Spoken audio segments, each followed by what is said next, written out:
What's up, everybody? Thank you so much for listening. I wanted to put this in the top of the show. Make sure you subscribe on Patreon, patreon.com/Brennan Tassif. Check out the merch store at brennantcomedy.com to get your ex-drinking buddy merch.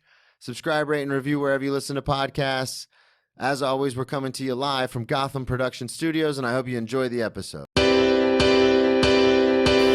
Grab me a beer and grab him a coke. We bout to sit for an hour, bullshit and tell jokes. And please don't mix it up, cause he done sobered up. Brennan T Comedy on your social media feeds. And Brennan Tassif is your ex-drinking buddy. Brennan Tassif is your ex-drinking buddy.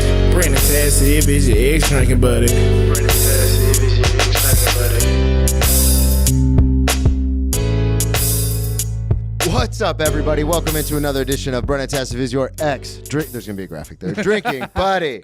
I'm your host, Brennan Tassif. If you're new to the program, quick rundown of the show. I used to be everyone's favorite drinking buddy. It was my favorite thing to do. Hang out with friends, get drunk, do drugs, get in all sorts of trouble, and then reminisce about those stories later. I am sober now, but that is still one of my favorite things to do. Hang out with a guest and reminisce about the crazy old days. Most weeks I will be joined by a guest. This week is no exception. All the way from New York City, JC Mendoza. Yeah, what's up, man? Happy to be here, bro. Thank you for having me. Thank you for coming in. It's going to be fun, man. It's going to be fun. I feel like almost better than drinking is reminiscing the next night. Yeah. Like you have the party, you have the whole experience, and then the next morning the group chat is like, yo, you remember this? That's always the best part. And the fun thing is like in the moment, you're just having a good time. Yeah. But then sometimes it turns into stories that last forever. And you're like, oh, yeah. I still have times where I'll hang out with friends and I'm just like, you remember that one time? Yeah. And they're like, hell yeah, we remember. That's so much, especially as we get older, that's so much of our friendship. It's not reminiscing or like pining for it, but just like we've built so much context upon those stories. Yeah. So like you'll drop one joke in the group chat that ties in like 6 stories. Yeah, And yeah. like 11 ha-has, and that's what makes it. And the other thing too is it's there's an old saying that I really like, which is in the end, all you have are your stories. That's true.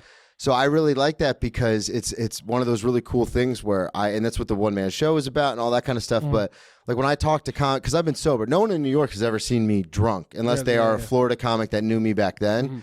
So it's so weird when I'll tell people these stories and they go, what? How? Yeah. Like I have that bit about, acting like I was going to jump off the balcony, but getting too scared and then going down, laying down and calling 911, being like, I fell, I'm paralyzed. That's stupid. And people are like, you? Yeah. Plug everything up front because I know you've got your social media blowing up and everything. I want everyone to know where they can find you. Yeah, Instagram and Twitter Twitter, TikTok, all at Peach Fuzz Poppy, like Champagne Poppy, but Peach Fuzz.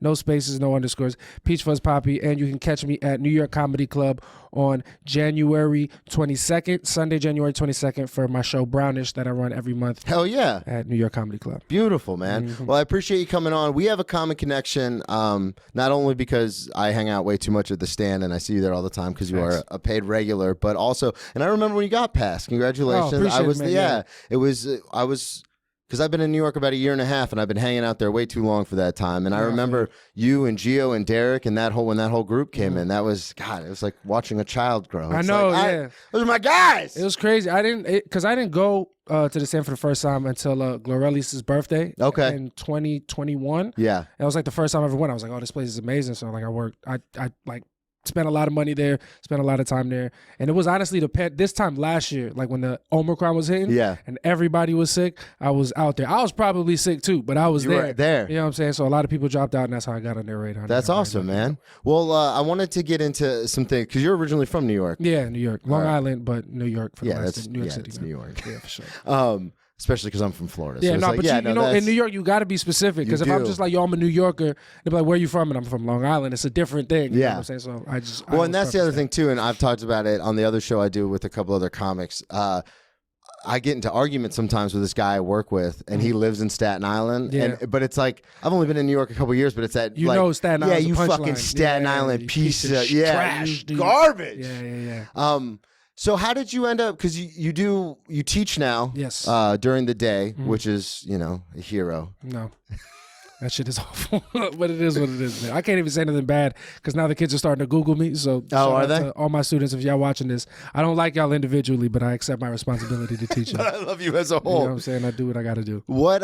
So how did you even get into stand-up? Were you always a fan of comedy? And it's a loaded question because people obviously everyone likes comedy for the most part, but more kind of were you a fan of stand-up, or how did you find it, or were you always like going to clubs? Like, what happened? I was always a fan of stand-up comedy, but not on some, yo, this is my dream. Yeah. Like, I remember when I was younger, the way I would make friends is I would like recite like Kevin Hart stand-up or Dave. Like, I always had a really good memory to do like a lot of their long bits. So I would always do that to be funny in groups, and that's how I made a lot of friends. And stand-up is something that I was always interested in, but like never like I thought I was gonna do it. And then I was 22. And I have a friend, my friend Adrian, who was dating this girl that was the assistant to Cypher Sounds. Okay. Right? And Cypher Sounds was producing this show on MTV2 called Joking Off. Right? I don't know if you ever heard of it. Awful show. Yeah. Like, just terrible. But the premise was they would flash funny pictures up, and then people would run out to the middle of, like, it'd be like different teams. They would run out to the middle and say a joke, like making memes in real life. Okay. Oh, like, this that's actually a great concept. So it's a cool. It was fun, and it was back at like the guy code, girl code time. Yeah. So it's like, Charlamagne the God, Schultz was on it. DeStefano, Deezus Zamero when they were like bubbling up when it was just the Bodega Boys. So like, there was a lot of really cool people involved in the show. It was a shitty show though. So he's casting for season 2, and he asked his assistant if she knew any comedians. She asked the guy that she was dating, who was my friend, if he knew any comedians, and he said me. At this time, I had never done stand-up. That's what I was gonna ask. Never done stand-up. But what I was doing, I used to make like funny Snapchat stories with like different characters, like make people laugh because it was funny to me, and that was also my way of getting like girls that I like to hit me up first. I'd be if you funny. can make them laugh, oh my God, you're so you can funny. make them like, breakfast. Yeah, but what you doing later though? Yeah. And then so I used to make these funny Snapchat stories. He's like, yo, send me videos. Are you performing? And I'll send it to this girl who's gonna send it to Cypher. I'm like, I don't have no videos. I can send you my Snapchat stories. Yeah. So I saved a bunch, sent it to her. She sent it to Cypher. He was like, yo, that's funny. Come audition. Oh, for real? Yeah. So you at the time had never gotten on stage. Never gotten on stage. Never really even thought about a mic. But like, I'll go to this studio. This is why I love doing this. Yeah, it's a crazy. It's such a random story.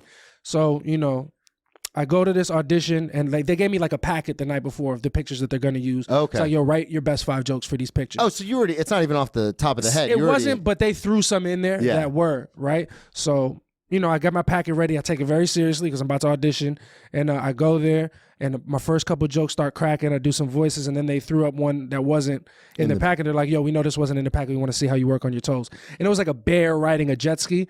And then I basically made up a fake version of, the song Lifestyle by Young Thug. Yeah. And it was like, to live this. So I made a remix of that song. I was like, I killed a lot of campers to live this here life. And the room cracked. Like, it was only like 10, 11 people that cracked. And then after that, like, they were like, yo, we like you. Then they brought me back for another round of auditions, and they kept bringing me back. And I met like Akash Singh when he was in New York. Oh, shit. But this was years ago. They have no idea who I am now. And like, now I know who Brendan Sagalow is. But at the time, like, I hadn't been in comedy, but I met him, Nick Callis, like these people, like, we were all auditioning together. I made it all the way to the final round of auditions. And then it was at the Viacom studio. Okay. Like, mad producers, like actual executives in the building, and everything. And I bombed. Like, did you really? I had no idea what I was doing. You know what I'm saying? Did you bomb because you were in your own head, or did you bomb I was because nervous. you just The other people I was playing with, I knew were good, and I realized that there were stakes now. But like, in the rounds going up to it, I was killing. I was doing mad fun. It was a lot of cool shit. But like, that final round, I was like, oh my God, bro, no way. But on it's the like way, when I play college football, and like you play the teams like in your division, you're like, yeah, we're having a good time, and then you go and have to play like Florida and at the University of Florida, and you're like, oh, this is different now. It's different. This is like, we're in the same division, but we're not in the same division. And I guess if I was performing, I would know how to handle not getting the biggest crack. Yeah. But like, I hadn't been performing. I don't know what the fuck I'm doing. I was really like dependent on the reactions, and once that's what I was gonna say. Get in my own head, and then it was like, yo, it was. Do you do that because so when did you, after that, did you start just doing stand-up, or not what not right away. So what happened was, like, Syph met me. He was like, yo, you made me look mad good in the auditions. Like, I appreciate you for coming. You're definitely going to get on the show. And even when I didn't, he was like, yo, don't worry about it. There'll be other shows, other seasons. Come to my studio in Jersey. I introduce you to some other young comics that I And Syph was doing comedy? Yeah, he was like, he wasn't getting started, but he was doing comedy. This was like 2014, 2015. Okay. So he was, he had known Dave Chappelle. He had been starting it. And he's like, come out to my studio. I'll introduce you to other comics. And the comics that he had there, one of them was Julio Diaz. Oh, really? Right? So me and Julio Diaz met through Cypher Sounds because they had done his improv class. And I met Julio. And that's when neither one of us had done stand-up. It's such an amazing sentence. Crazy, right? I met Julio Diaz through Cypher Sounds. Who's one of the biggest DJs in the city. Biggest DJs in the city. In the world. And Julio's one of the hottest in the city, too. Comics. But at this time, neither one of us had done stand-up. He's like, yo, like, we went over, we wrote some sketches that were fucking trash. Oh, yeah, because Julio was doing improv and stuff at the time, wasn't exactly. he? He met Cypher at improv. And then, like, Syfe brought me to the studio that he brought Julio and other Julio Rivera, Nick Trinidad, Tone Rivera, and Evan Combs, all like New York City comics. And none of us had really done stand-up at this time. But Syfe was like, y'all should try stand-up. And Julio was like, yo, I'm going to try it. And I was like, nah, I don't know if that's what I want to do. I want to write, blah, blah, blah. So Julio started then in 2015, and I didn't get started until a couple of years late. Like, I was doing mics in and out, but Julio was like pedal to the metal. He was the first one. So I like watched Julio grow, and I was just at home like, damn, I should be doing that. Yeah, what am I doing? It took me to like 2018, 2019 to start like going hard. Okay. And then, so through Syfe, and then he brought me back the next year, and I did the same thing, killed in the auditions, then made the final round and bombed. Damn. So I did it twice, and then, I was like, all right, I'm not getting this opportunity because I've been working for it. Yeah. You know what I'm saying? I haven't been doing my part. I haven't been hitting mics. I haven't been doing shows. So it wasn't until, that's how I found comedy, and then after like 4 years of like, oh, do I want to do it? Do I not? Go into a mic once every 6 months because I didn't that's how go I was well. when I first You know what I'm saying? started. Because you don't realize like mics are awful. Yeah, they they're fucking the worst. suck. And you don't realize that there are shows after that. You're like, yo, if this is what comedy is, can I do this for real? And then shows are like fishing with dynamite after you do mics, especially in New York when it's just because the mics in Florida where I'm from were shows. So like there's one like we've been doing it at Rain Dogs for like 15 years. So at one point there was like a lot of regulars that came out because it was on a Monday night, and they're like, oh, I got nothing to do. Hey, let's go see the comedy show. And so it became like a thing, and that's how a lot of the mics are. Yeah, then out of New York, but in New York, then you get to New York, land, and it's it's just comics, and everyone's on their phone, no one's paying attention. Miserable. And if you get a bit that kind of gets a chuckle, you're like, oh, that's probably good. That's gonna work. And not even at this point, if you get a chuckle at a mic, you probably know the joke. I've been to mics where I get a laugh. I'm like, I know this joke sucks. Yeah, because you're laughing at it. Like if you didn't laugh at it, I would have been like, oh, maybe this is actually something. Leo and I talked about this last week. Sometimes the comics will laugh because they know it's gonna bomb, or it is bombing, or they like a really dark part of it. Or they'll laugh at the craft. Some of them are good to be like, oh, I see the setup, the premise, misdirect. I see everything that you're trying to do, and that is funny to me. Yeah, but like it doesn't. You don't even necessarily build good habits. The only thing I feel like I really learned from mics, besides like muscle memory and reps, like you learn how bad it can be. Yep. You learn how empty it can feel up there. You get comfortable in the silence which is you can't fake that. You can't, because that's what I was going to ask you is.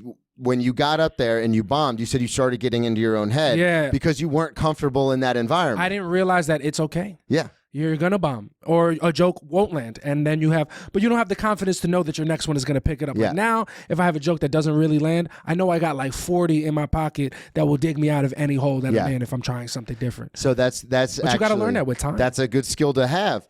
Because I know with me, I was talking about this with Gaster last night. With me, sometimes I get so in my head about like I want to talk about like because most of my material is based on it's storytelling based on my experiences, and a lot of it can be dark. The arrest and the attempted suicide and the almost dying.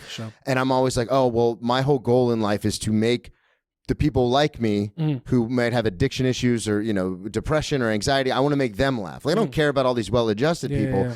And that bites me in the ass constantly. Yeah. Because if you go into a room being like, fuck all of you, I just want to make these select couple people laugh, it's not gonna work. Yeah. And I've gotten into the place now, I've gotten a lot better with being back in, like I started comedy in 2009, but same thing, like, Mike here and there. Yeah. And I've been back in fully since I got sober in 2018.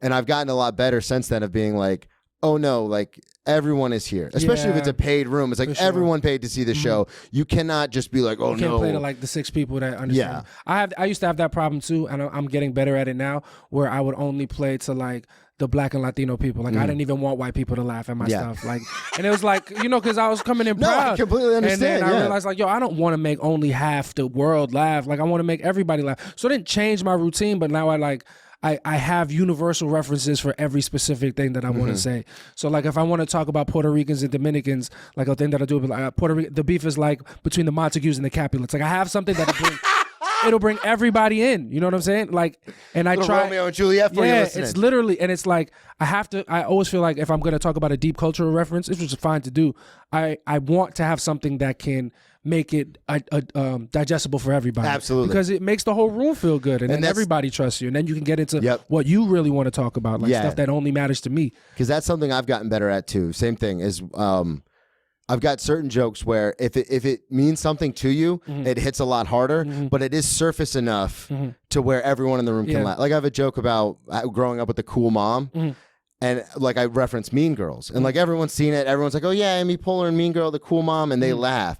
But if you really grew up with a mom who like likes to drink and party and stuff, that can also be it's not as cool as it looks. Exactly. Yeah. And so those people understand like, oh, this is funny on like a much deeper level. Yeah. But then on the surface level, everyone's like, oh my God, yeah, that's so silly. For sure. So like you said, you have to try to make it universal for everybody. And then the people, like, you know, when you're talking about Puerto Ricans and stuff, they understand it on an even bigger level. Like they're getting, it's like an Easter egg for them. Yeah, exactly. You know what I'm saying? Because they're understanding, they're like, oh, and like people are still laughing even if they don't understand the cultural reference. And I do have jokes that I only do in certain rooms because like Me too. they're too, like it's too hard to explain the context of them. But like in Latino rooms, it's very easy for them to get it. Well, and that's something else I've also learned in New York is that, well, in comedy in general, anywhere in the country, but obviously if people are listening, like, yeah, you read the room, that's the whole point.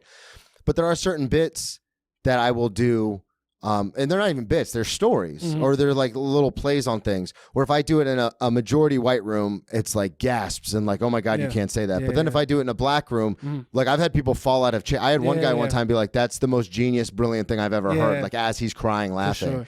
So it just depends on what. Yeah, you pick and choose battles, not like just there's certain things that you take too much time explaining that it would take away from the joke. And I have plenty of jokes like that I don't do, like not that I don't do at the stand, but like if it's like a Thursday night on the stand and I see a bunch of espresso martinis in the crowd, I'm like, it's gonna take too long for me to explain to you why it's funny that Dominican people wear all white pants in the winter. Like it's a really weird random reference, but if I do it in like brownish at like a room with all Latino, they're gonna get it immediately. It's just like an inside joke between everybody. Yeah, and it's like, you know, I feel like every set of people has those. Well, and that's the big thing with podcasting too is.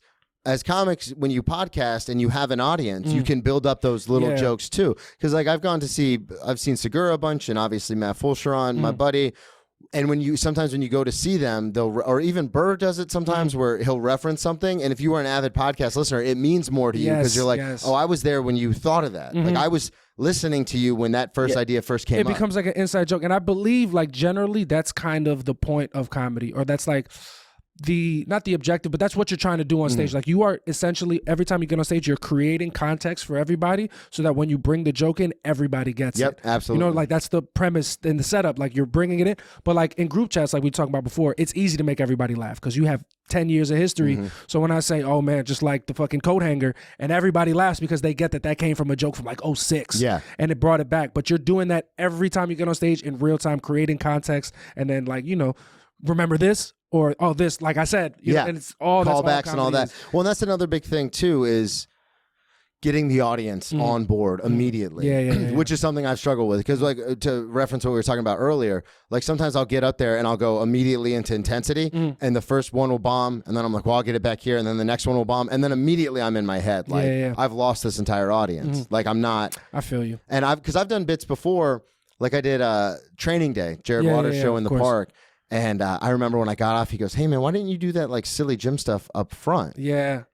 And and a lot of comics have told me like, "Hey, you're really silly off stage. Why don't you be sillier on stage?" Yeah. And I'm always like, "No, I'm like dark and gritty." Yeah. And then but I've done it lately. I've done like sillier stuff, and I've even done it to the point where I'm like, I don't want to fucking made a joke about doing the silly stuff. Yeah, for sure. And immediately everyone's like, yeah, we're on board. And I'm like, God damn it. I know. I've watched a lot of, like, Jared for me was like one of the comics that I watch. I'm like, all right, this is what this is what needs to be done to do well all the time, because Jared's a monster. But like Jared has, you know, hours of material, you know, but like every time he goes in New York City, like out of respect for the room, he's like, all right, he does the same opener. It's like 2.5 minutes. I can do it word for word. And he does it every time because he knows whatever he gets into after that, everybody's already on his side, because he's shown himself to be fun, likable, and trustworthy in the first 2.5 minutes. And I think that's a good strategy. I understand comics like, nah, you got to lead with your new stuff or dark stuff up front, because if it doesn't work there, it's never going to work. And I understand. As a dark comic, that is not what you should do. I don't like comics who go to turn the whole room against it. Not that I don't like it, but it's just the opposite of my mission statement. I feel like you're not doing yourself a service. Like, the point is to be liked. Well, that's the thing too. That's the point. And this is an interesting topic, because in my head, when I go on stage and I do the darker stuff, and especially lately within the last 2 years, I've been like, no, get the crowd on your side. Like I said, after I talked with Jared and stuff the last, I guess, year now. But my whole intention, it was never like I never go up there being like, one time I've done it where I purposely torpedoed a room because I did a bit that I did not think was that bad, and like 2 or 3 people went, and I went, oh, you think like that's that? bad? And then I torpedoed the whole room, and it was immature, but I was just like, oh no, because it was a bad audience anyway, and people were talking, and no one was really listening, and I said, I was like, fuck you guys. But normally I never go up with the intention to make people upset. Yeah. But the problem is I walk such a thin line because the stuff I talk about is upsetting, but I'm trying to flip it on its head to make everyone laugh at it. But you can't always do that. Yeah. So you're absolutely right. It's like, you have to make the audience want to trust you. Yeah. I'm not a clean comic. I'm not like a filthy one. I'm not super dark. I have jokes that are dark that I think are, that I know if I'm going to say them, I need to do like 5 minutes of work up top for me. Yeah. Because I'm like, for my stuff to work. And I've had shows where I'm like, where I gone up. All right. So like I've had a good year of comedy, right? I had a bar show earlier this year that when I got booked on, I was like, I'm too good for this bar show. Okay. I should not be doing this show. I've gone past this. And when I went up, like I went up with that energy. Yep. And I thought I was better than the crowd. And I didn't do well at all. And I was like, oh, they can feel it. Oh, because I didn't realize how important it was to my act that everybody get on board with me being a trustworthy person. Yeah. And it's not important for everybody. It's not important for every comic. But for me, it is. So I realized I'm like, oh, I can't get into my stuff if they don't like me. Not if they don't like me, but it's a lot harder to do that. Yeah. So that was a humbling moment for me. Like, no, you have to treat every show like that, like with respect. Like, be like, yo, come out. Not that you have to do your best joke up top, but like you have to show them that you're fun. Yeah. Or show them that they can trust you. And I think for you, like your dark stuff, once it's through the lens of your own truth, if people buy into you, they're going to trust your lens. Be like, well, that's why I've started opening with sillier stuff. Yeah. Because then it's a lot easier to be like, okay, now we've all gotten to kind of know each other. For sure. You're not going to believe this. And it's like, and I feel I hate, not that I hate, but comments are like, oh, that's you're not pandering, but it's like you're taking the easy way out by making them like, bruh, in real conversation, people do that. You can't trauma dump up front. Right. You never get asked that way. You can't do that. You have to play a little bit of a game. There's a craft. You know what I'm saying? Yeah, absolutely. Like, bruh. It's okay to be liked. It's okay to want people to like you. I think even the harshest comics can admit that they want the love from the audience. Yeah, there's a reason. Or they're cultivating a different audience of people who love their dark stuff. You know what I'm saying? Like, everybody want to be loved, man. I wanted to talk to you because you've, like we were saying earlier, and then we'll get into some of the stories, but you've been blowing up on social media. That's been a big thing. And you came into the restaurant. We never say where it is, but you did come into the restaurant a couple weeks ago. And I told you, even one of my managers was like, oh my God, that's the guy from the TikToks. Yeah. And I was like, yeah, that's my buddy JC. And she goes, no, that's the guy from, and I was like, yes, they are the same person. Yeah. I know that guy. Yeah. How did that, has that, because I've talked about it, how it's affected my life. And like the first couple of ones that she posted, I was wearing my merch and immediately got like traffic to the website and all this kind of stuff. Dope. And like sold shirts from it and everything. So for you, how has social media like helped your? Because I was always anti. So I was like, this is stupid. And then the Hannah stuff started happening. I go, okay, maybe there's something to this. Yeah. So how did you just post a bunch of clips? Did you just post every week, or how did that happen? So first of all, shout out to Hannah Burner, because I get recognized for her TikToks more than anything I've ever done in my own career by myself. Like, and those people are so nice. They're so excited to talk to you. So shout out to Hannah for real, because she does not. When I got on for her, she didn't owe me anything, know me from a hole in the wall. She just saw me there and was like, come talk. So shout out to Hannah Burner for real. Social media, I always knew that it was important, but I think for the first couple of years where I was really getting into stand up, I didn't want to. I didn't want to play the social media game, because I didn't want a clip to blow up and then people to come before I'm ready. Yeah. You know what I'm saying? Because that happens. You know, some people get big on TikTok and stuff before they do stand up, and that's cool too, but it's harder to grow that way. Well, because if you have people coming to watch you, your people, they're going to eat everything up that you say. And if you really want to be a great comic, you can't perform for your people all the time. That's exactly right. And it's what you talked about earlier, bringing it all the way back, where you were like, I just wasn't ready. So when I got into the big room, and I've had conversations with veteran comics about that, because sometimes I get, you know, I'm a naturally competitive person, and sometimes I get jealous, and I'm like, how the fuck this person had this TikTok thing and it went viral and then it blew up and now they're touring and opening for like Gaffigan. I'm like, how the fuck? And they go, listen, man, if they're not ready, it will show. It will show. And if they are ready, then they deserve it anyway. 100%. So like either way, it's going to work itself out. Comedy, and I have to run, it's such a long grind. It's a life grind. It's a long game. It's a lifelong grind. So you're going to be doing this for the rest of your life, essentially. So like, it doesn't serve you to look around and be mad Yeah. that other people are getting something, because if they're getting it before they're ready, everyone will know at some point. You cannot fake the funk your whole career. Even people that you see now that are like getting up quick, it's like it will come down in 5 years. Yep. You know, like people like.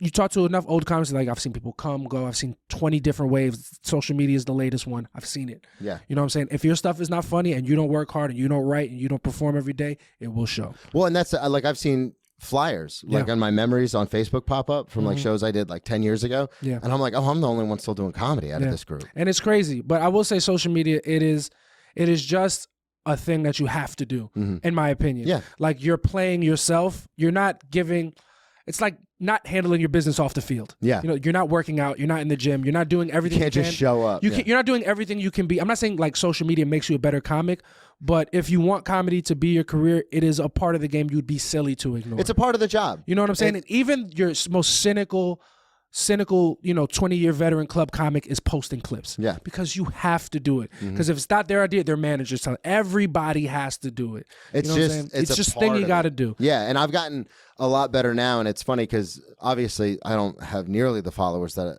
most of the New York comics have.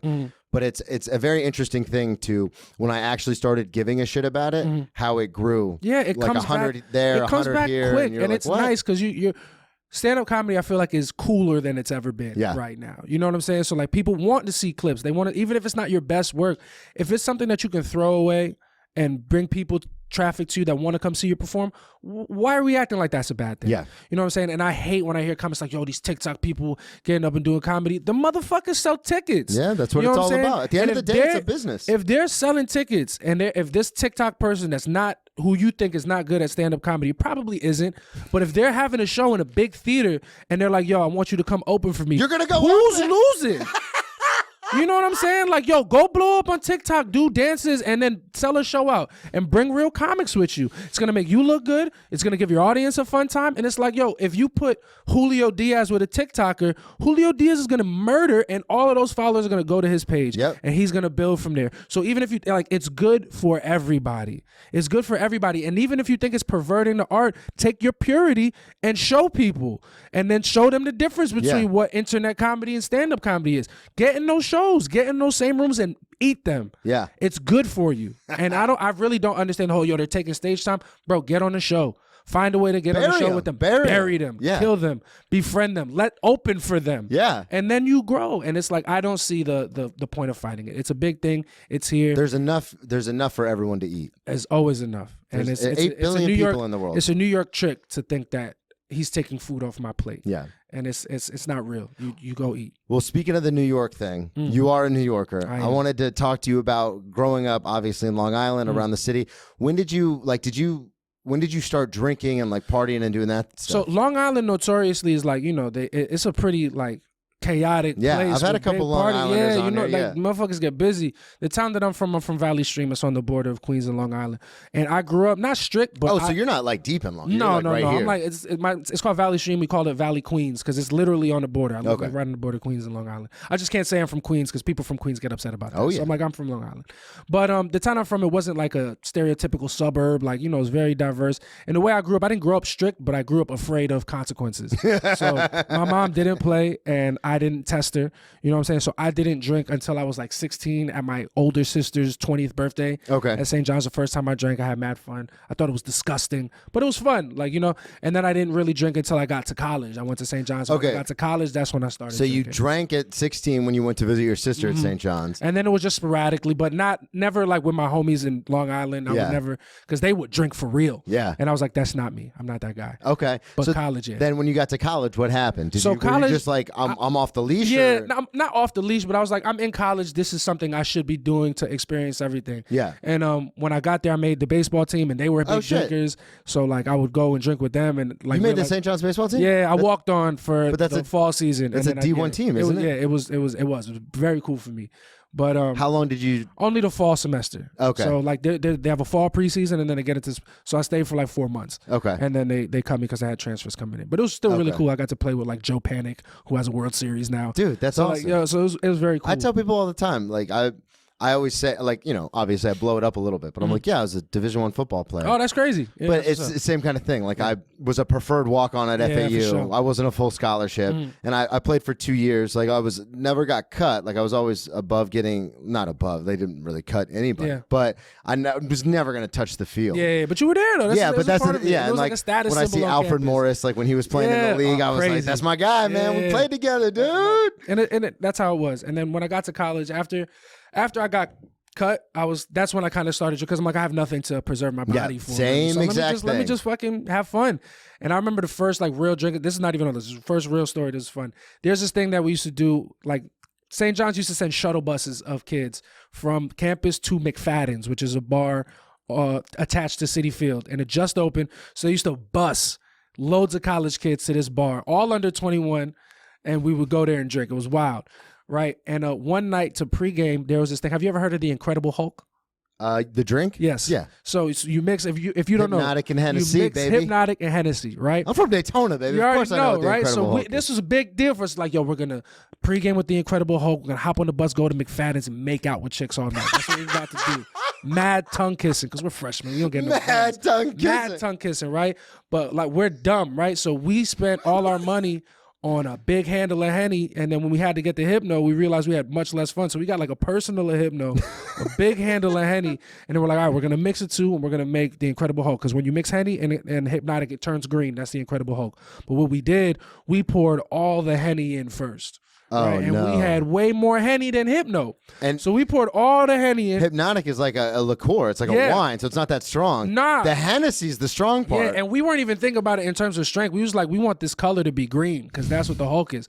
We poured all the Henny's brown. We poured the little personal of Hypno in and mixed it together, and it wasn't turning green. This shit turned like brown, like dirty green brown. And we called it the Hudson River. We drank that shit. We got fucked up, and we went and didn't make out with no bitches. But we didn't make out with anybody? Not one, but we were there though. And that was like, after that, that's when it started like drinking. I wasn't like binge drinking crazy, but that's like the start of my drinking career. Okay, yeah, because that's kind of a similar situation where I got my 8th concussion. Oh my, that's too many concussions. It's way too many. And then you should check that out. oh, I do. I had to go see. I have to see a neurologist once a year. It's a whole thing. Yeah, that's a big deal. Yeah, but when that happened, I went in to talk with the trainers and the coaches, and it was basically I stopped playing football after that, and then. But immediately, like you're saying, and when I stopped playing football, I was like, oh, I have no reason to work out. Like, but I blew up. Like, I went up because I'm naturally an addictive personality. So when I didn't have football and like I didn't have to be at workouts or the gym or like practice or any of that stuff, I just dumped all that energy into drinking. And so I blew up to like 315 pounds. Sheesh. Like, I was disgusting. Yeah, that's big. Because I would drink. Like, I'd go into work, I was working at a restaurant, then I'd get off, go drink, and then it'd be like 2 a.m, and I'd be like, well, I want Taco Bell. Yeah, I gotta eat. And I'd eat Taco It's the worst Bell, time to eat, and then go to bed, and then do it all again the next day. Within like 6 months to a year, I'd gain almost 100 pounds. What position did you play in football? Fullback. Fullback, okay. So 300-pound fullback. That's a scary. well, that's sight. the thing is I wasn't playing Yeah, anymore. I know. So I'm now, just saying, yeah. like in theory, like imagine they call, yo, we need you to come. We need you to come back. I'm like, I'm the perfect guy. I'm built for this now. Yeah, I'm yeah. built to be fat. So when you stopped playing, you didn't get crazy, but you were just drinking. No, that's more why I was like, you know, let often. me drink. Let me stop treating my body like a temple. Yeah, and You know what I'm saying? let's treat it like an amusement park. Let's treat it like the Hudson River. Yeah, Let's there we just go. Throw shit in it and see what comes back. So what happened with the ketchup story? Oh, the ketchup story. Was that in college? No, this is much after. I would say I peaked. My drinking career has peaked, but after college, I started drinking more because, like, Okay. you know, go out. That's when you find happy hours, Yeah. and like real parties. You had a little bit of money. You could have spend a disposable little bit, income, you know what I'm yeah. saying? So the That's ketchup what you story. said when you came in, because you're on break, obviously, right now, Yeah. because you're not. You go, I might be binge drinking today. Yeah, I I don't might know. because you know what it is. Because a lot of my homies they're in town for the week, and we go out and we get fucked up. Funny story. So the last round of Hannah Burner interviews, the last one that we did, I was blackout. Not blackout, but I was fucked up. And like, if you watch it closely, you can tell. But like, my answers were fine. I have no shame about my answers. But I'm watching. I know I was drunk and Do watching. you remember answering the questions? I remember answering the questions. I know I was there for the interview. I just don't remember what I said. Yeah, that's what I was. So gonna like, say, I'm yeah. watching myself answer. I'm like, where am I going with this? And if it's bad, I'm like, that tracks. But then like, one of my answers was really good. Like the dick pic answer, I'm like, Oh, yeah. let's go. This guy's good. He's good. Sober me is like what drunk me has got That's- going yeah. on. So I don't say wild shit when I drink, but Yeah, I was fucked up for that because my homies was in town. It was the holiday, and we had like 10, not 10. We had like 8 margaritas uptown. I was wild. I was drunk as hell, man. So what happened with the ketchup story? All right, so ketchup story. So my friends, like my closest friends, they run this party in New York called the 9 a.m. Banger. Okay. Right, the 9 a.m. Banger. Shout out to the 9 a.m. Banger. Shout out. 9 a.m. Banger is a party that starts at 9 in the morning. That's right. I thought it was going. The way that it started, it was my friends. We were going to SantaCon, but we wanted to have a pregame before. And when is this? This is 2015. Okay. Right. So my friends, like they're in a fraternity. They got a big network. They were also DJs at the time. They like played house music. Okay. Right. Because they loved the whole rave scene. So 9 in the morning, we all get up to this apartment in the Heights. How long have they been doing this? Now, since like DJ. No, I'm saying at the time. So it's 2015. The 9 a.m. Banger has been going on. So this had not even started yet. Okay. The way so this that it is started, the inaugural first kind of. It was a pregame for SantaCon. Everybody came up to the Heights. Okay. They were DJing. We were drinking. It was mad fun. And then we went down to do the bar crawl. And we had fun. We were like, we should have just stayed and partied. So the next year comes around and they rented a B&B to have the pregame, but they bought a bunch of DJs and it was like maybe 100, 200 people in this B&B, and like that was our SantaCon. Yeah, we didn't go do the bar crawl. We stayed here, and that was what it was. We just started. So you learned from the year before, where you're like, no, we're just gonna stay. And now the way that they do it, so it's become a thing now. It's a huge thing. They just got written up in the New York Times. Are you serious? On the front page. Huge shout out to the 9 a.m. Banger. They sold out what's it called, Brooklyn Mirage, which is like the biggest rave venue in New York. Get the fuck out of here. They put like 2,000 people. They had French Montana come perform. Wow. Like it was a big deal. And you were there. I was doing the Hannah Burner. I was doing the interviews on the street, talking to people like about the party, getting ready. Shit. So I do that for them. But so this is SantaCon. I want to say 2019 or 2018. So this is a few years after. A few years ago. Yeah. So it's been going. Like we have a routine. Me and my friend Armani, we used to buy a bottle of Ciroc the night before, and we would drink 3/4 of it before we even got to the party. And we wanted to be the first ones online. So we wake up like 6:30, get a bacon, egg, and cheese, pregame with Ciroc, and then go to this party where there would be a 2-hour open bar. Yeah. Right? So just real quick, are you friends with the people who have put it together? Yeah, or these are my best friends. That are actually putting it up? That throw the party. It's their party. Okay. So like I go, we don't pay. Yeah. We do whatever we want. But you still, okay. Because when you said wait in line, I was like, wait, are you? No, well, we go to, because this is before like they blew up. Yeah. They would still sell out big venues, but we would go wait in line to show support. Yeah, you know absolutely. Yeah, so we would get there bright and early, like, yo, we need y'all energy. So we would go, we would do absolutely. That. So we're on this line. Drunk off your ass. Drunk as hell. Like, I just saw, like, at the party, it was like a girl that I had tried to get with from college, like a girl that I had just stopped talking to, and a girl that I had stopped talking to like a year before that. So it's a fucking mess, but I'm lit. I'm lit as hell, right? Like, I am, like, off it. So now we go in and it's an open bar. So we do, me and my friends do this stupid ass thing called freshies, right? What a freshie is when you get around, you take the straw, you throw it out, and you drink the whole thing and get a fresh round. And we call it a freshie. So sometimes my friends will just come up to me, they'll take the straw out, and that's how we know it's freshie time. It's time for freshies. So we go, we it's freshie time. We have a cheers like, yo, time for a freshie. We'd be like, good morning. I would say good morning. Another person would say good afternoon, and the third person would say good night, and then we all chug our drinks, get a fresh round. So we're like 8 freshies deep after finishing a bottle of Ciroc, and like we're at this party. I'm off it, son. Like I'm in a Spider-Man suit. Like I'm dancing with shorties. Like I'm dancing with the girl, like looking the girl that I just stopped talking to, like in the eye. You know what I'm saying? Like it's real messy stuff, bro. It's bad, dude. It's real bad.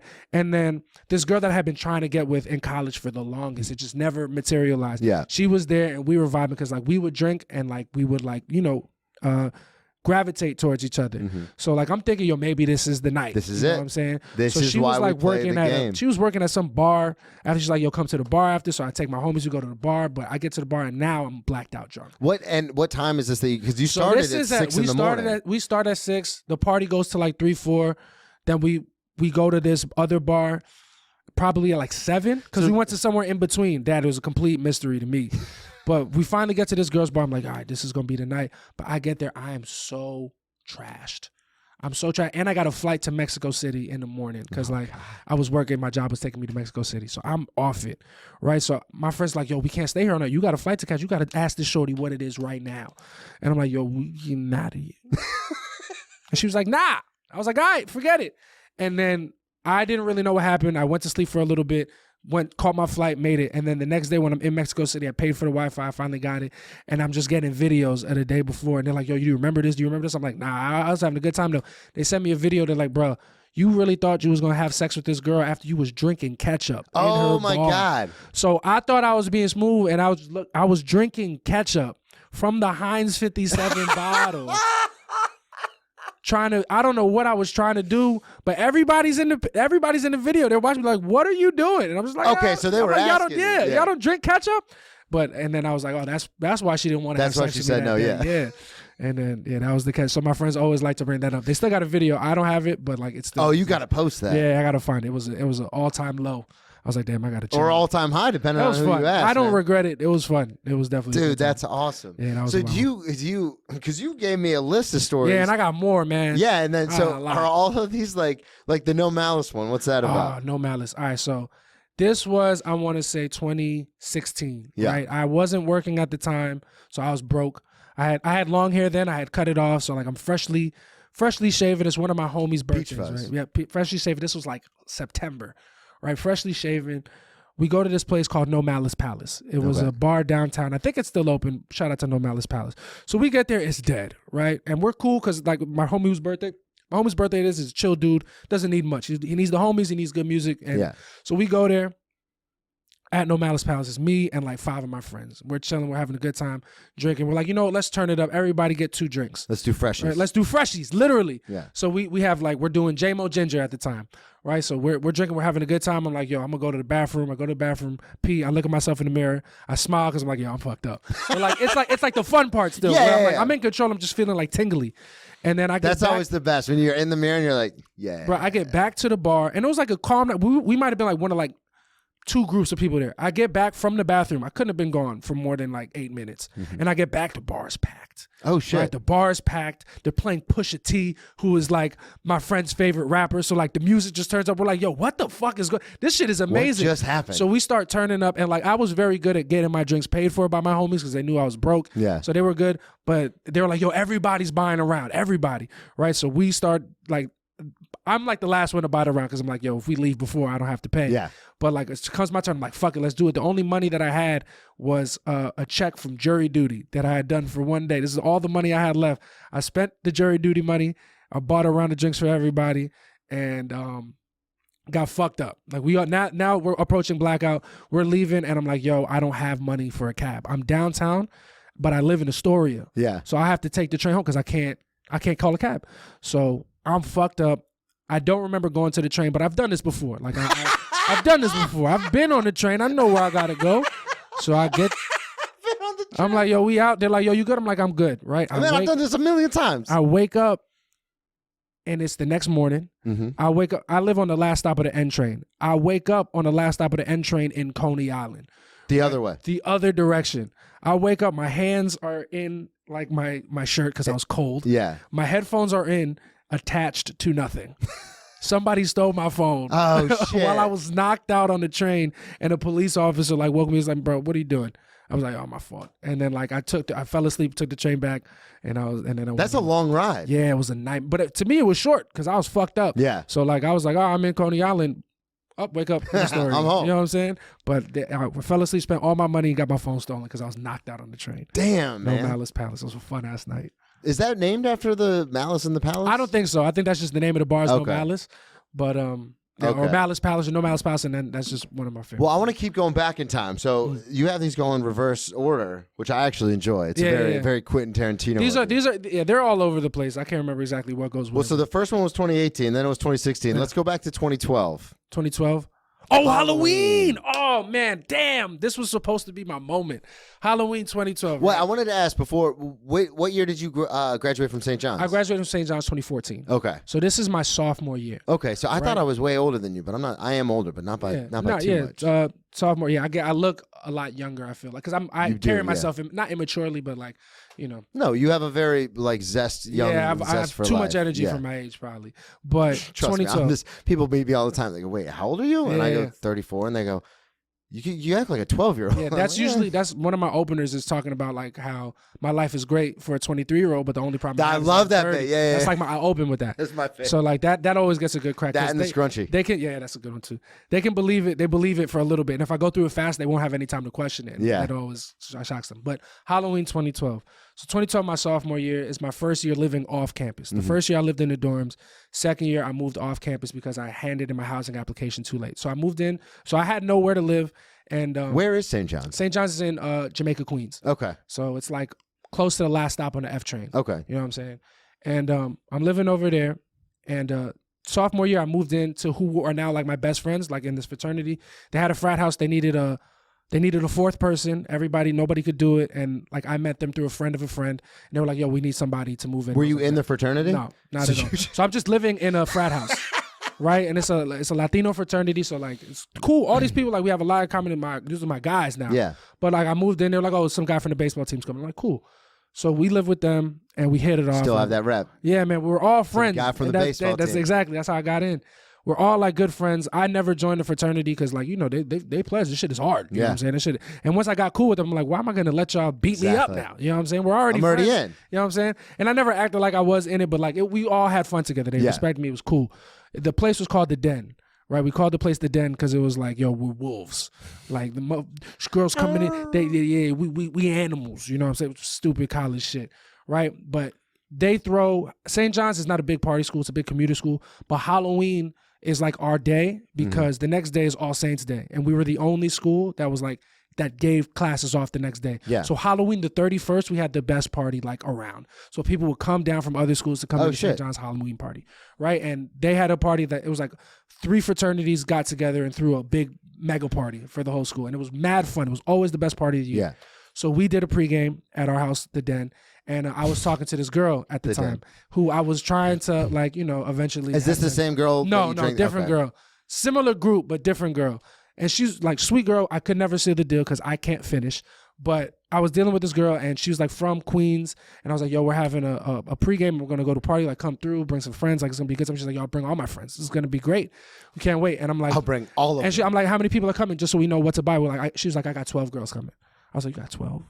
And she was like, yeah. I'm like, all right, but so I'm this telling is my for homies, the pregame. This for the pregame, just at our crib. So I'm telling my homies, I'm like, yo, I got 12 girls coming right there. They're like, no, you fucking don't, bro. No, you don't.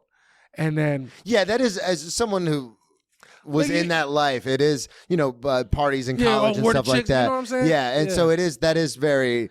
If anyone came up to me, 12, that's wild. It doesn't matter who it is. If any male came up to me and said, I got 12 girls, I'd be like, shut the fuck no, you up. Don't. But I'm like, I was like, guys, I think I have 12 girls coming. And it's funny because my role in the group, it wasn't even, we used to call it the BC, which is, you know, this is not, Hannah Burners fans aren't going to like, the BC is called the bitch coordinator. Who's inviting the bitches to the party to make sure that it's good? So I wasn't even on BC patrol, but I'm like, yo, I got 12 shorties coming.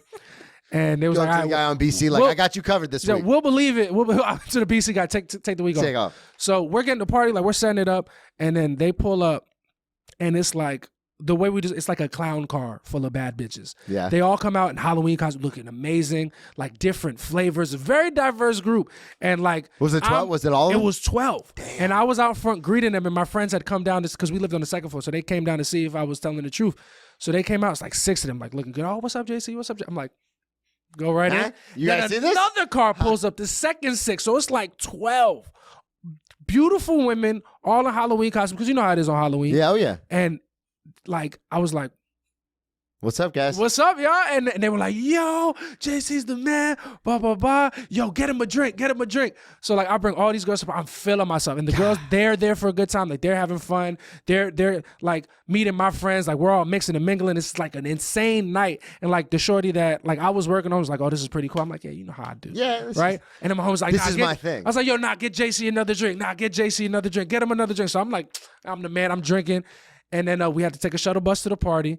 And on the shuttle bus, I see another one of my friends, and he handed me a water bottle that was full of Jack Daniels. Okay. And I didn't realize, I was at a perfect place. Yeah. But what I did to that bottle put me over the edge. Yeah. Right? I don't remember getting off the bus. Oh, it was it was immediate. And like, we get online. I'm like fucked up inside. I get kicked out. Like, I fell on my face. Oh, shit. And I'm like, the one night, like, because it was going to happen that night. And I get kicked out of the bar. And like. So what happened?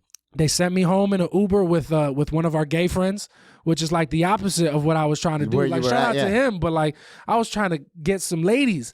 And they sent me home, and I woke up the next morning like, oh, I burgered it.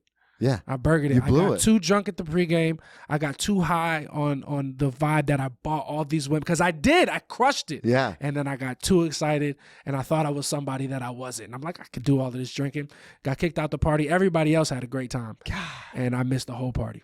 That actually became the missing the party became like a running theme for me in college. Yeah. Because when I was drinking like real heavily, what would end up happening, and I think I've definitely told this story before, but what would end up happening was I would get invited to parties by my close friends who knew I had a serious drinking problem, but knew I was not going to stop. Yeah. So they would invite me to basically get the party going, because it'd be like a lot of them had graduated and had like corporate jobs, so you it'd need be like somebody to get the vibe. Yeah, so it'd be like their work friends. So they would invite me over, and I'd be going up to everyone like, "Let's do a shot right now, come on!" And I'd get the party started, and then like I'm going up to 10, 15 different people doing a shot. So they've all done one shot, but now I've done like 15. So then within like 2 hours, they would be like, "All right, Brennan, time to go downstairs." And they would bring me downstairs and then to their spare room and just lay me down on the bed, turn on the TV, and walk away. Your job is done. Yeah. Well done. Sleep now. But it was like so many times where I'd wake up the next day, or I'd wake up and it'd be like 2 a.m. and I'd like come out and people are like passed out and half naked. And I'm like, did I miss the whole thing? Everything again? Yeah, you were hosting basically. You were going bullet. Yeah. I was going at bullet, the party. yeah. You was going first up at the party. You was breaking the room open. So this is the last one we put on the list, because you had a long list and we're going to have you back, obviously. But the Impractical Jokers. Oh, this is funny. This is just a stupid. Me and my friends look for reasons to drink. You know what I'm saying? Like, even if it's because St. John's, as much fun as I had, it's not like a party school. Yeah. So we had plenty of nights where nothing was going on, and we didn't feel like going into the city because it was a long troop. You know, it was last stop on the F train. If it went local, it would take forever. Yeah. So we had to find ways. Like there was like we'd have house parties, but if the BC couldn't get it done, like we was chilling with the homies. You know what I'm saying? And that's cool. We had no problem. We always had fun. Did you guys go? So you didn't go into the city very often? Not always. Like if we were gonna go into the city, we had to know what we were doing already. Like we weren't gonna go to the city and test Just it to out, go, yeah. because it's a fucking far trip. That's what just a side note, when I was when I was staying at a buddy's house in Brooklyn, because of the whole breakup thing and everything that's going on. So I crashed at a buddy's house and basically was house sitting for him. But it was weird. I was just like combined like 7 stops away from the city. But I had to take 2 separate trains. That's a lot. So I would I'd get off work, I'd go over to his place, and I'd like check on the cab, make sure everything's good, and I'd be like, "No, I'm not going back." And it was only 6 stops, but I was like, "As 2 trains, then if you catch one, but then you got to wait 22 minutes for the next one." It's like it's not worth it. Like I'm just gonna stay here. It's a lot, and you got to like. So I can't imagine being like 2 hours away. Yeah, it was not 2 hours, but it was like an hour. Yeah, it was a long trip from the last stop on the F, and we had to walk to the F, and it was cold sometimes. So we had to find ways to like have fun. And one time we used to drink. Do you remember Jack Honey? Oh yeah, bro, that's a big thing. It is disgusting, right? I can't even smell Jack Honey now, but we were all in on it. Yeah, right. So it was me, my friend B-Rod, my friend Lou, my friend Drew, and my friend Luisito, right? Okay. And we got like 2 handles of Jack Honey. Jack Honey, and then the Crown Apple. Those were 2, the Crown Apple. Yeah, that's funny. But we was big on the Jack Honey, right? And like we're trying to find ways to have fun drinking, and Impractical Jokers is on. And then one of my friends was like, "Yo, every time a thumbs down comes, we all take a shot." Okay. Right? So we just watched Impractical Joke. Hilarious show. Great show. We watched it for like 3 hours because it comes on True. It's the only show on True TV. So it's like Sal 9. talks about how So from like 9 to 12, we're just watching Impractical Jokers taking shots. We finished both of the bottles. Damn. Got fucked up. Like one of my friends ended up like crying, just like emotional. It was funny.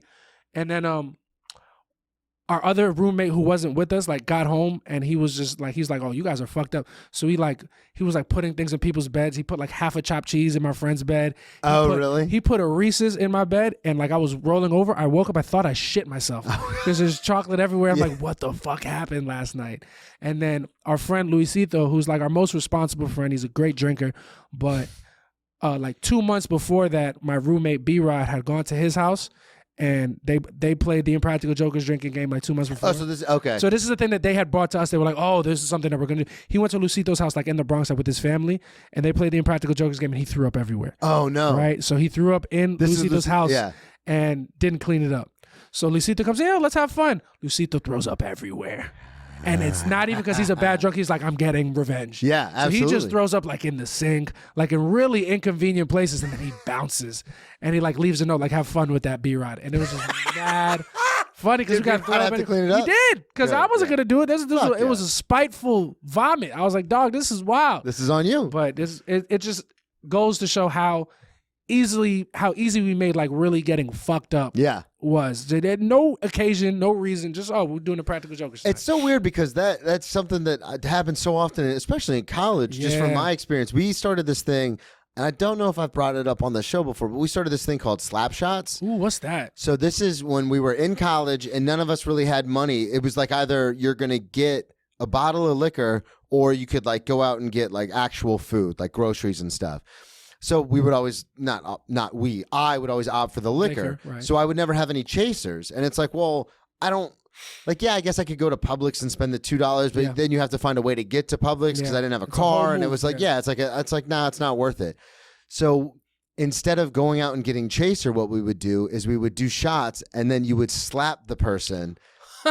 Because the immediate pain, it was like it would take away from the shot. alcohol. Yeah, so we started this thing called slap shots, and it was all in good fun, and it was a blast. But it's the same thing. Like we'd get home from like class or something, and we'd be like slap shots, and we'd be like fucking slap shots. Yeah. But then, of course, like anything, someone took it too far. And when we were playing slap shots, slapped my buddy, like legit, like slapped him in the face. And we were like, okay, you get out. Like this is all ruined now. Yeah. But there's so many times where we just not even, like you said, not even thinking. We're just like, let's get, Rock Band was big when I was in college. Oh yeah, that's, how did y'all make that a drinking game? So, well, we didn't. We just, it wasn't even a game. It was just. Just drinking with the buddies playing Rock Band. Well, we would be like, we would just act like we were rock stars. So we'd be like playing and all shoved in this tiny dorm room. And my buddy Dan, the original drinking buddy, he's been on the show before and stuff. And him and I would always play drums. Dan would always do guitar. And then we would have like our other friends like fill in. And we would just like be chugging out of the bottle like while we're playing, acting like. Yeah, like actual rock stars. Yeah. Oh, that's funny. And we're 20, 21, 22, like in college. Like this is the dumbest shit ever. Yeah, like if you took a picture of it, you'd be like, who are these fucking nerds? Yeah. It's funny what guys will do when there's no women around, but they have that same energy still. You know what I'm saying? Because like you have the energy to burn. There's no ladies around. Like we're gonna be aggressive about how we're going about getting drunk. I have one more story that I just thought of. This is a good one to end on. It's my friend used to work at Anheuser-Busch, right? Okay. So he used to just bring home cases of beer. We played beer pong all the time. We had a permanent setup in the crib that we lived in, right? But we had just run out of beers, and most of our corner stores were closed. The only store open, all they had was 40s. Okay. Right? So we just like, what we did, like we were chilling in the room listening to music. It was four of us. It was me, my friend Victor, my friend Armani, and my friend Andrew. Right? Armani's back. Armani's, that's my guy. This is my man's. So we're chilling, we're drinking. Like we're like maybe sipping on the last of the beer, and then we start listening to music. And it's like I already mentioned French Montana, but French Montana's from the Bronx. A lot of my friends are from the Bronx, so French Montana gets everybody hype. Yeah. So we just started playing French Montana. We're like, yo, let's go get some 40s, right? So we go down to the store. What time is this? This is probably 11 p.m. Okay. So we go down to the store. We pick up like 2 40s each, right? And then we're like, yo, let's play Pong with it. Right, so we go, we're playing 40 Pong. We played like 10 games. We're just going back and forth playing 40 Pong. We run out. We're like, yo, loser of this game has to go get the next round of 40s. Play another game. We won. We go get another round. And like as they go, like we had a balcony, so we can like barely see them. Yeah. It's like we're on hillside, so we can see them down by we just start screaming at them, y'all fucking bitches, pussies. So they come back with 40s. We play again. We lost. We had to go get the next round. So we played like. You got to be fucked up at this point. We finished close to like 7 40s each. Like it was some wild number. That's nuts. Like something that we should not have been doing. Yeah. And like we're all fucking hammered, fucked up. Like I woke up in the shower because I realized like I threw up in my bed. I was like, I gotta go wash off, and I woke up in the shower. Water. Oh, it was on. Like inside of the shower, completely naked. Woke up like, what the fuck is that? I could have drowned. You know what I'm saying? Woke up in the shower. I like grabbed the body wash. I washed myself off, and I go take my sheets and like I handle it. Just throw them in a pile. Right, and then I knock out. And then my friend Armani's girlfriend comes over. She's like, y'all had a night, huh? And we was like, yeah. She's like, all right, I'm gonna go take a shower. Then y'all tell me about it. Goes to the bathroom. Comes out 2 seconds later. Who the fuck used my vagina wash? Who used it? And we was like, what vagina? Vagina wash? I didn't even know it had a special wash. You know what I'm saying? Like, I just thought you cleaned it just like we clean our penises. But she's like, who is sick enough to use my douche? Who did it?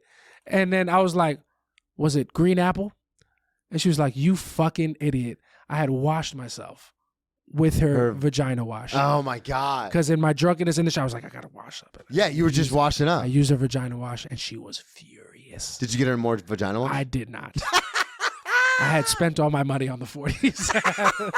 So that became an Armani problem. Oh, you know? God. That, yeah, I was like, oh, wow, this is bad. That was not rock bottom, but I was like, well, that's a tough one. How did you react when she first said, like, were you in a panic or were you Nah. you were just like that's dramatic. You know, she always come in making a big scene. you about know, shit. you know Armani's you know, girl, always coming in here. Always talking loud, son. We get it. You're from the Bronx. You know what I'm saying? Like, and like it was one of those things. We get it. Oh, Crystal's mad. You know what I'm saying? What's new? Change the record, man. But then I was like, oh no, I fucked up. Yeah, I used a vagina wash. That was damn, man. That was fun. This was fun, man. This is a blast. I have too many of these stories. We're gonna have you back on. I'm gonna come back. I'll probably have to tell you the story of today. Yeah, it's gonna be one of those. This is gonna be a wild one. Thanks, man. Plug everything one more time. Let everyone know where they can find you. Yeah, Instagram, Twitter, TikTok, all Peach Fuzz Poppy. Sign up for my email list. You let you know when I'm performing, and then next show that I have is Brownish at New York Comedy Club, January 22nd. All Black and Latino comics come through. It's gonna be mad fun. I'll be hosting. It's gonna be perfect, man. Well, thank you again for coming on. Oh, also, when is this gonna come out? Next week. Next week, after New Year's or before New Year's? After New Year's. Oh, never mind then. All right. I have a bunch of shows on New Year's, but you're not gonna know about it. That's all good. Appreciate y'all, man. Thank you for having me.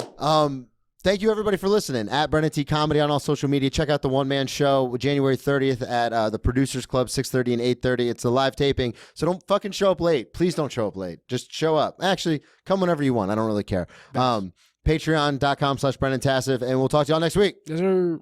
Dude, that was so much fun.